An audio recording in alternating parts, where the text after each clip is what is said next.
সাপ শুনলেই শরীর শিউরে ওঠে সবার। বিষের ভয়ে মানুষ পালাতে চায় দূরে। কিন্তু যদি বলা হয় কেউ আছেন যিনি এক ছাদের নিচে রাখেন ৩০০রও বেশি বিষধর সাপ, অবিশ্বাস্য মনে হলেও এটাই সত্যি। এটাই ইদ্রিস আলীর জীবন।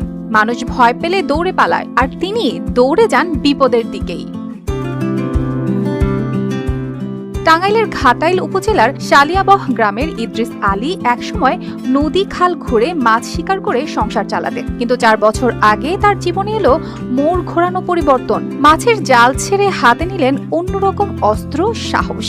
আর সেই সাহসের জোরেই শুরু হলো সাপ ধরা ও সাপ পোষার গল্প।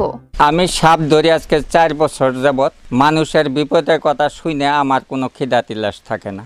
মানুষের ঘরে ঢুকছে, আমি দৌড়ে যেয়ে উদ্ধার করি।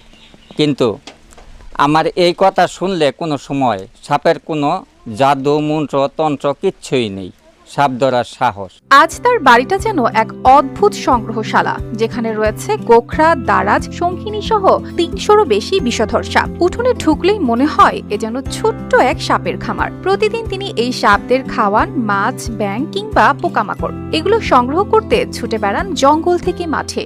৪ বছর ধরে আমার স্বামী সাপ ধরতেছে। এখন আমার বাড়িতে অনেক সাপ আছে। আগে না করছি, এখন আর না করি না। খুব ভয় পাইছি, এখন আর ভয়ও পাই না।